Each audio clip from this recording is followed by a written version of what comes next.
sou a Maria Nazaré, da Câmara Municipal de São Paulo, e vamos falar sobre os desafios pelos quais passa a Câmara Municipal de São Paulo nesse processo de transformação digital. O principal desafio, penso eu, que qualquer legislativo brasileiro precisa enfrentar é como efetivamente ser um instrumento de representação da vontade popular, para que a verdadeira função do Estado possa ser atingida. O entendimento da função do Estado, em última instância, depende da visão filosófica que se adote. E na divisão de poderes, cabe ao legislativo legislar e fiscalizar. E os instrumentos que os legisladores irão utilizar para o seu trabalho devem ajudar na sua função de legislar e de fiscalizar. Se a tecnologia da informação e da comunicação é a ferramenta básica em praticamente todas as atividades humanas, não poderia ser diferente no âmbito do trabalho legislativo. Mas, no curto prazo, foi necessário integrar a tecnologia digital em todos os processos de trabalho da Câmara Municipal de São Paulo. Isso está exigindo mudanças profundas de tecnologia, de cultura, de operações, de entrega de valor. É um trabalho contínuo que exige o empenho de toda a instituição e, na verdade, essa estratégia de transformação digital tem ajudado, efetivamente, a aumentar a transparência, algo que a gente já percebe, também os avanços nos processos de votação remota, a agilidade no próprio andamento do processo legislativo, o incremento na participação da sociedade. Então, nós vemos, de fato, um incremento de transparência como talvez um dos principais ganhos, né, nesse processo de transformação digital. Nós percebemos também que as demandas dos membros do parlamento, dos assessores parlamentares e dos próprios funcionários públicos envolvidos no processo de transformação digital não é idêntica, né? O parlamentar, ele precisa atender às demandas da população, e a tecnologia da informação é uma ferramenta necessária para isso. A sua principal demanda é o foco no cidadão, né? A transparência, a segurança, a facilidade de uso e também a agilidade dos processos. Já os assessores parlamentares, o que eles desejam são ferramentas para operacionalizar a visão política. Então, eles têm as mesmas demandas, mas talvez numa ordem invertida de prioridades. Se para o parlamentar o mais importante é o foco no cidadão, né? Para o assessor parlamentar o mais importante é a facilidade de uso, embora ele também queira, em última instância, atender a essa demanda do parlamentar, que é o foco no cidadão. Em relação aos funcionários públicos, na verdade, é um grupo muito heterogêneo. Nós temos funcionários públicos jovens, que já nasceram na geração digital, e outros pré-internet, né, que carregam a cultura da Casa Legislativa e é preciso, então, trabalhar para vencer as naturais resistências, né, desse público, né? Mas o corpo técnico também demanda, assim como os assessores parlamentares, uma agilidade nos processos, a facilidade de uso, a segurança, a transparência e, em último item, digamos assim, também o foco no cidadão, né? A Câmara Municipal de São Paulo realmente está passando por umas transformações profundas, né? A gente já percebe ganhos na digitalização de processos administrativos internos e também em processos legislativos.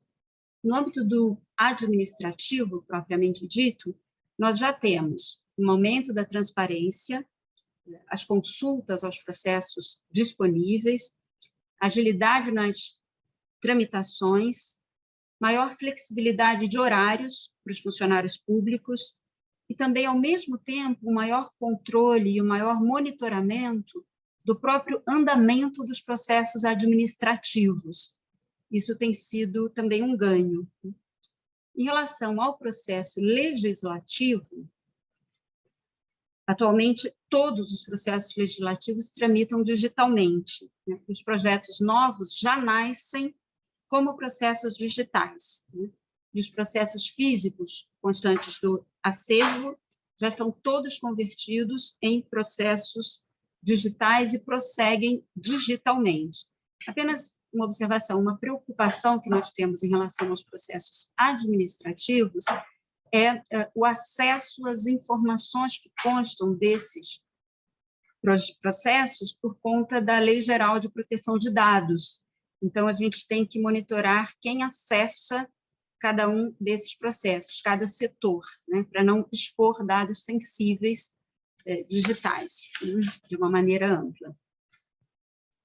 Nós vemos, né, nos processos legislativos como um ganho o aumento da transparência, uma agilidade nas tramitações, como nós mencionamos, uma maior também liberdade de horários, né, e também maior controle e monitoramento sobre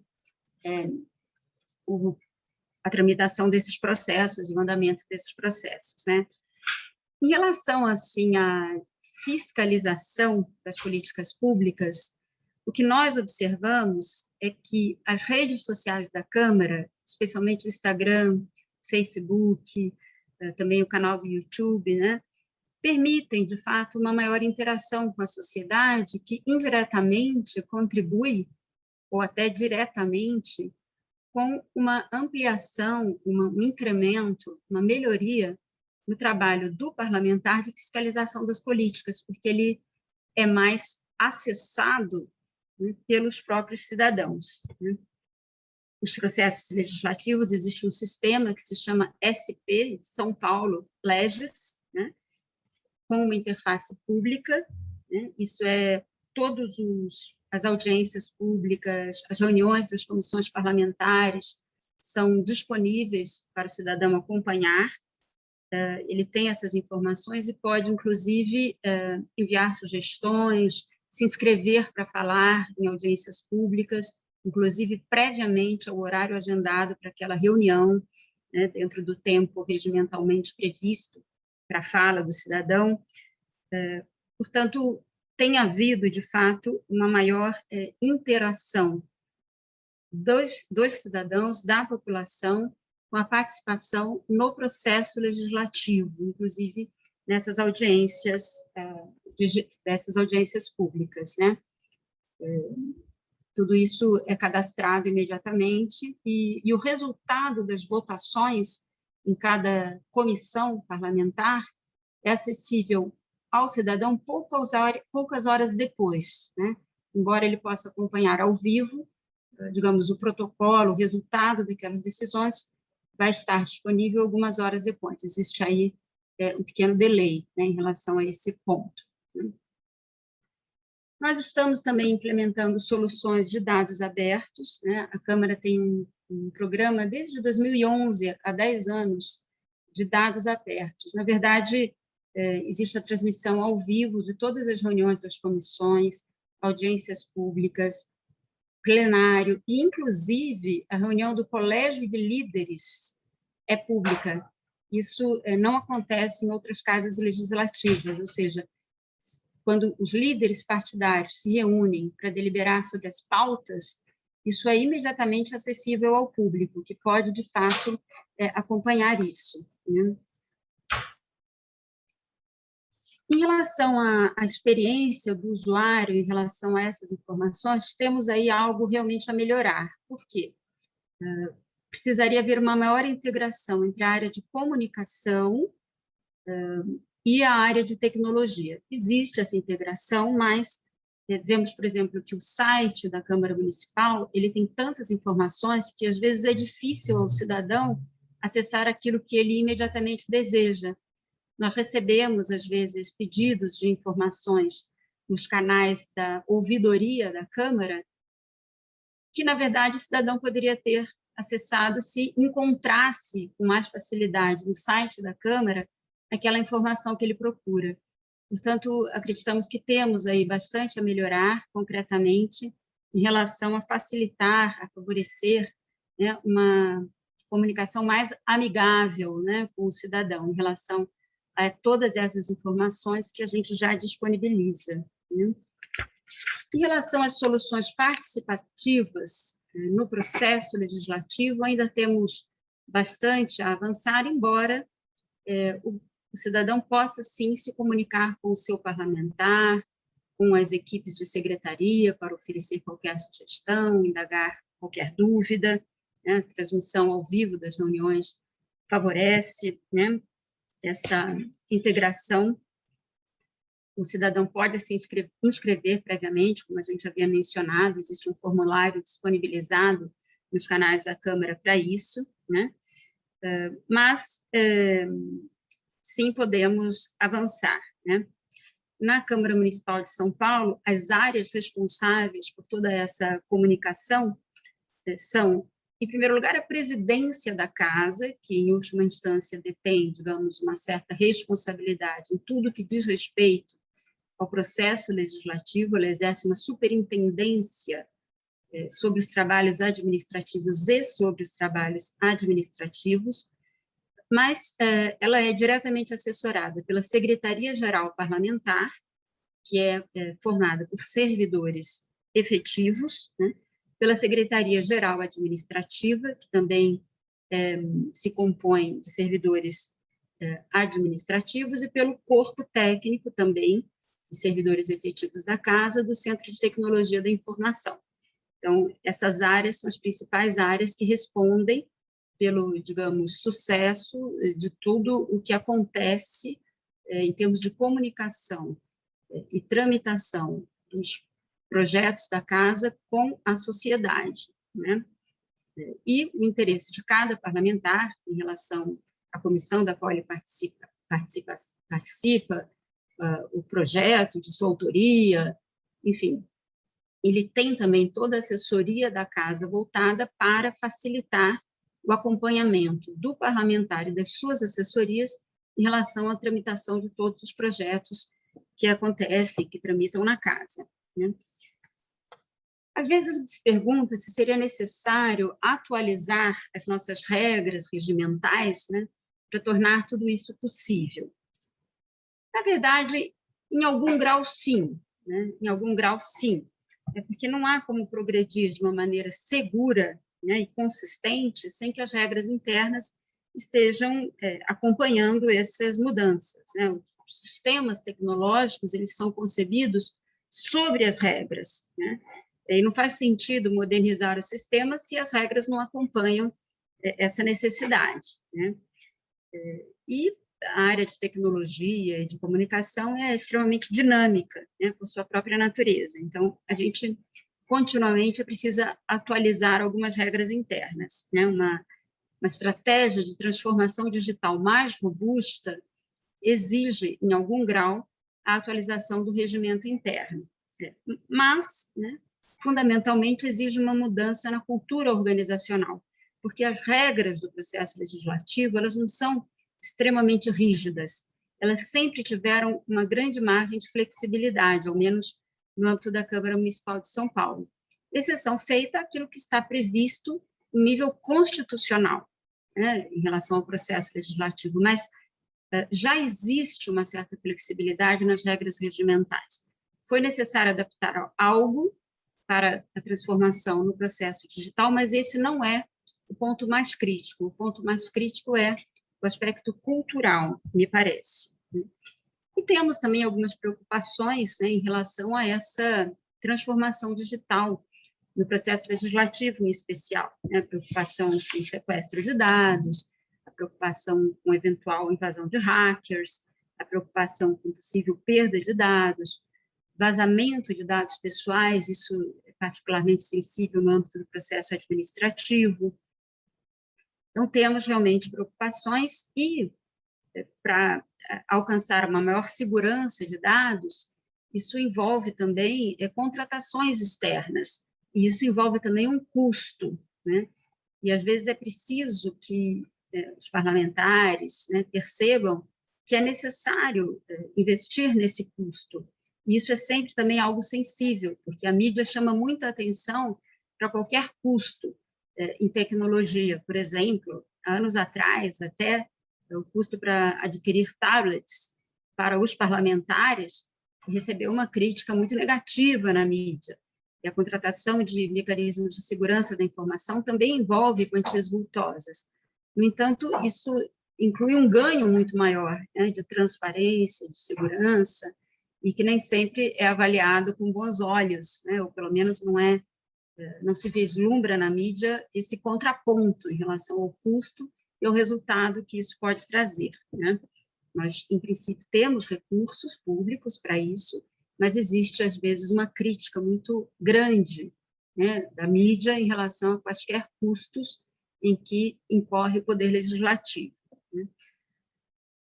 Os desafios, né, que nós encontramos, além desses que nós já mencionamos, principal talvez seja realmente a cultura organizacional, né, um ambiente habitualmente avesso a mudanças, né, principalmente pelo medo de assumir responsabilidades, né, e monitoramento digital deixa muito claro, né, o rastro digital, né, quem está participando de cada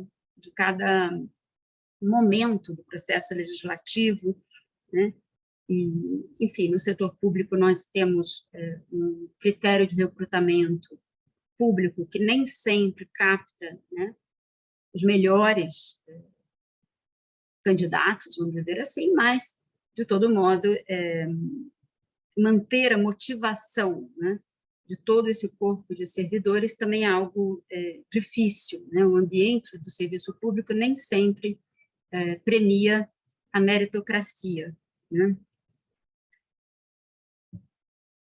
Nós temos também, na Câmara Municipal de São Paulo, digamos assim, uma certa hostilidade em relação à transformação digital por parte dos órgãos de fiscalização, notadamente o Ministério Público e o Poder Judiciário.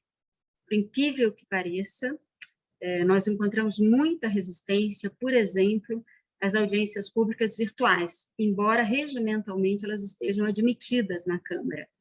Porque há, digamos, a preocupação com o fato de que parcela da população não tem acesso ao ambiente digital, embora a prefeitura, a Câmara disponibilize ferramentas de acesso digital fisicamente em alguns locais, fato é que a população não necessariamente está familiarizada com esses recursos, ou possa realmente acessá-los. A questão que sempre me ocorre é que antes só havia o ambiente físico, né?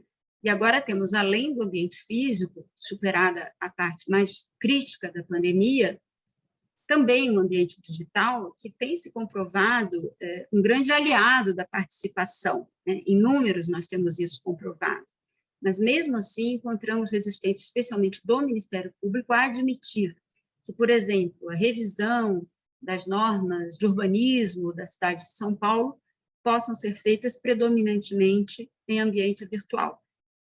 Hoje, atualmente, já não é exclusivamente virtual, mas é predominantemente virtual. Então, existe ainda uma crítica do Ministério Público e do Poder Judiciário em relação a essas ferramentas, né?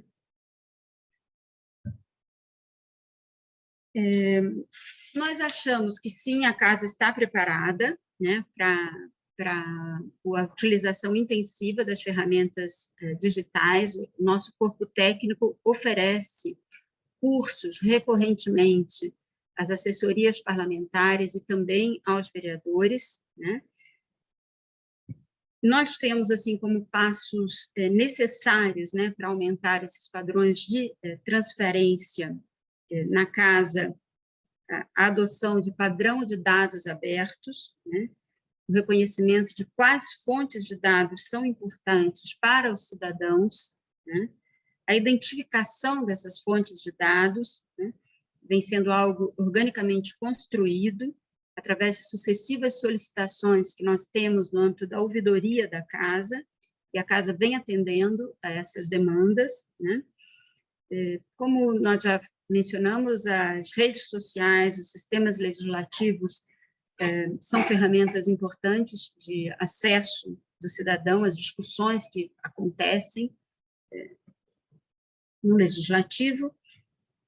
E, em relação ao legado, né, que todo esse período nos traz, né,